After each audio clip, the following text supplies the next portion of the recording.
নমস্কার, কেমন আছেন সবাই? আরেকটি ভিডিওতে আপনাদের স্বাগত জানাই। আজ শনিবার, ছুটি, তিনিশারও ছুটি, সৌমিত্ররও ছুটি, সবাই বাড়িতে। যদিও তিনিশা বাড়িতে নয়, তিনিশাদের সামনে স্কুলে না প্রোগ্রাম আছে, অ্যানুয়াল প্রোগ্রাম, তাই জন্য ওদের ছুটির দিনেও এখন রিহার্সাল হচ্ছে। কি নাচবে জানি না, রিহার্সালে তো খুব যাচ্ছে, তাই সৌমিত্র ওকে স্কুলে দিয়ে আসতে গেছে। আসার সময় বোধহয় বাজার টাজার করেও আনবে। আজকে তো শনিবার, শনি রোববারই জেনারেলি আমাদের বাজার করা হয়। আমি আর তিশান এখন বাড়িতে।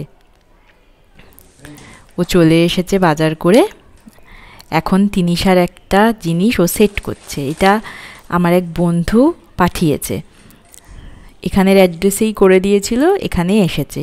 সেই টেন্ট হাউসগুলো হয় না, ওগুলো পাঠিয়েছে, বেশ কয়েকদিন আগে এসেই পৌঁছেছে। আমরা এতদিন এটা আর খুলিনি, ভেবেছি খুললেই তো একেবারে যুদ্ধ শুরু হয়ে যাবে, থাক। তারপরে ভাবলাম থাকবে আর কার জন্য, এখনই তো ওদের খেলার বয়স, যা করে করুক। ও এখন স্কুলে আছে, এই ফাঁকে লাগানোটা মানে সেটটা করে দিলে ও এসে বেশ অবাক হয়ে যাবে, সারপ্রাইজও হবে, প্লাস থাকলে তো বিরক্ত জ্বালাতন করতে থাকবে এটা সেটা বলে। ও এসে আচমকা দেখে হয়তো খুব আনন্দ পাবে, ও জানে না এটা যে এসেছে। সেটাই সৌমিত্র এখন সেট করছে। খুব সুন্দর হয়েছে দেখতে। এই যে দেখুন, সেট করার পর এরকম হয়েছে দেখতে, এসে খুব খুশি হবে। এদিকে ও মাছও এনেছে, এগুলোই আমি ধুয়ে টুয়ে এখন রেখে দিচ্ছি ফ্রিজে। যে অনেক রকমের মাছ নিয়ে এসেছে, আমাদের মোটামুটি 15 দিনের মাছ হয়ে গেছে। এখানে এরকম প্যাকেটে প্যাকেটে এরকম মাছ দেয়, সব কেটে দেয় ওখান থেকেই। এই যে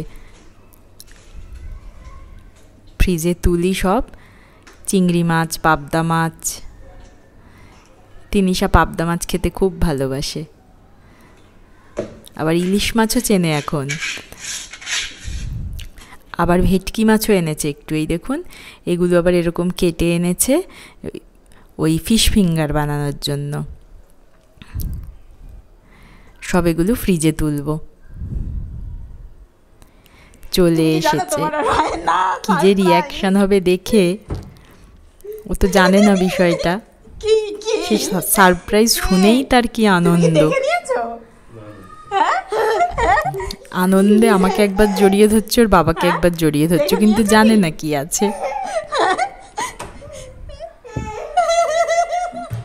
আনন্দে আত্মহারা হয়ে গেছে, আনএক্সপেক্টেড তো।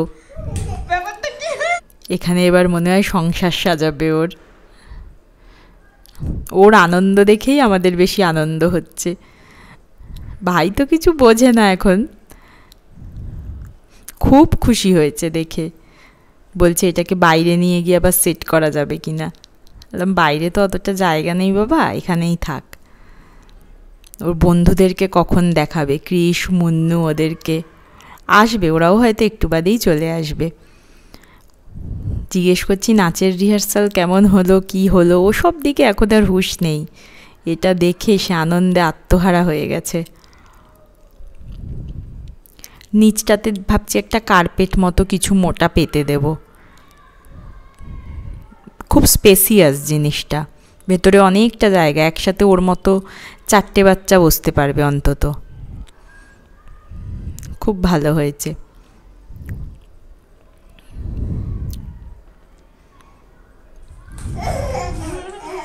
কি করবে খুঁজে পাচ্ছে না আনন্দে।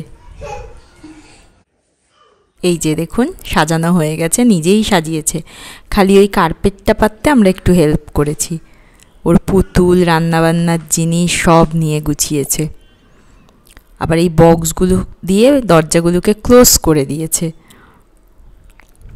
ওর বন্ধু চলে এসেছে, এখানে পুতুলের ঘর, ওদের ঘর, তাই খেলছে।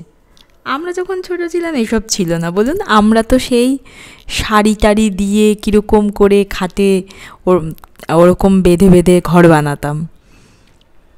ভাই আবার ঢুকতে চাইছে ওখানে, ভাইকে বলছে সব নষ্ট করে দেবে ভাই। যাক, খুব আনন্দ পেয়েছে, এটাই আনন্দ। এখন এই সন্ধ্যের হয়ে গেছে, আমি না সবজি কাটতে বসেছি, আমি টাইম পেয়েছি এখন। তিনিশা খেলা করছে ওদিকে, যতটা পারছি কেটে রাখছি। যখন সময় পাই এরকম কেটে রাখি, কেটে এরকম বক্সে ভরে রেখে দিই। সবজি কেটে রাখলে বলে সবজির খাবারের গুণ কমে যায়। আমার আর এখন গুণ দেখে হবে না, আমার এখন পেট ভরাতে হবে। অন্য সময় কখন সময় পাবো কি পাবো না, তার জন্য সব কেটে রেখে দিচ্ছি যে কদিন চলে। এই ফুলকপিগুলো কিছু বড় রাখি, কিছু ছোট রাখি। কি করব জানি না তো, আগের থেকে ততটা ডিসাইড করে রাখি না।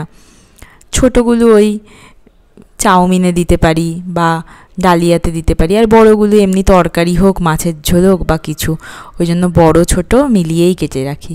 এই যেগুলো সব কেটে এখন বক্সে ভরেছি, এগুলো রেখে দেবো এখন। যে কদিন যাবে আবার নেক্সট পরে কাটবো।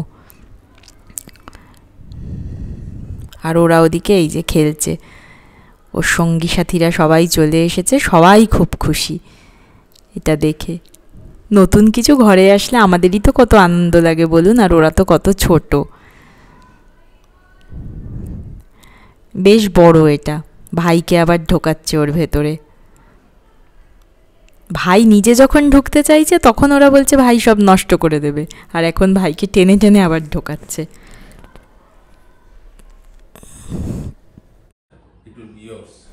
আজ তো শনিবার, ছুটি সৌমিত্ররও। এখন ওদেরকে নিয়ে ক্যারাম খেলতে বসিয়েছে। ক্রিস হচ্ছে আমাদের উল্টো দিকেই থাকে, ও বাঙালি। আর আরেকজনকে দেখছেন যে ও এখানকারই, মানে সাউথেরই, ও নিচে থাকে, ফার্স্ট ফ্লোরে থাকে, ও একটু বড়। তিনিশা, ক্রিস ওরা ক্যারাম খেলা সম্পর্কে খুব একটা জানে না, ছোট তো, একজনের 4.5 আর একজন 5। তাই সৌমিত্র ওদেরকে শিখিয়ে দিচ্ছে কিভাবে করতে হবে। আমার খুব ভাল লাগে এখানে, জানেন, এত বাচ্চা এখানে সবাই আসে, ঘরটা বেশ গমগমে থাকে, ভরে থাকে। মানে আমি একা একা এত দূরে আছি, ফ্ল্যাটে আছি যে, মানে সেটা আমি খুব একটা ফিল করতে পারি না। এত বাচ্চারা আছে, আসে অনেকেই আসে। আরও আসে কি তিনিশার জন্য, ও তো খুব মিশুকে, ও সবার সাথে মিলেমিশে গেছে। তো ওর জন্যে আমরা বড়রা থাকলে কি আর কেউ আসতো না, তখন হয়তো বড়রাই আসতো। আর বড়রা তো আমরা অনেক কিছু ভাবি টাবি, বাচ্চারা তো সবটাই খুব জেনুইন আর ট্রান্সপারেন্ট। যাই হোক, খুব ভালো লাগে আমার এরকম এলে। সোম থেকে শুক্র কি সবার তো আবার স্কুল থাকে পরের দিন করে, শুক্রবারটা তাও ফ্রি থাকে। কিন্তু রবিবার থেকে বৃহস্পতিবার অবধি সবাই এখানে মোটামুটি তাড়াতাড়ি খেয়ে দিয়ে ঘুমিয়ে পড়ে। সবার পরের দিন সকালে স্কুল থাকে। ওই শুক্রবার রাতটা, শনিবার রাতটা মানে সবাই ফ্রি থাকে, একদম চারিদিকে হই হই গম গম শোনা যায় পুরো ফ্ল্যাট জুড়েই। ওরা একটু ক্যারাম খেলে নিক, এরপরে সবার রাতের খাওয়া দাওয়া। মুন্নু এখনো আসেনি, আসে একটু বাদে বাদেই আসে। তিনিশা, ক্রিস, মুন্নু ওরা 3জনই বেশি খেলে, আরও যায় নিচে খেলতে। এই যে দেখুন, ওই ক্যারামটা আমরা ওখান থেকে নিয়ে এসেছিলাম। ক্যারামটা আবার একটু বেশি নিচু হয়ে যাবে বলে একটা টুলের ওপর রেখে নিয়েছে। ওদের তো এত পেশেন্স নেই বসে বসে খেলার, খালি ছটফট করছে। ওরা খেলছে, আমার মনে পড়ছে আমরাও ছোটোবেলায় এরকম ক্যারাম খেলতাম, জানেন। এখন অনেকটা রাত হয়ে গেছে, 11টার বেশি বেজে গেছে। তিনিশা আবার এই পুতুল সাজাচ্ছে। জেনারেলি তাড়াতাড়ি খেয়ে ঘুমায়, আজ তো ছুটি, তাই আর আজকে কিছু বলছি না। এই যে সব পুতুলগুলোকে মাটির মধ্যে শুয়েছে। তিশান ঘুমিয়ে পড়েছে, থাক খেলুক। আজ তাহলে এটুকুই। ভিডিওটি যদি ভালো লাগে অবশ্যই লাইক, কমেন্ট আর শেয়ার করবেন। আর চ্যানেলটি ভালো লাগলে অবশ্যই সাবস্ক্রাইব করবেন। টাটা।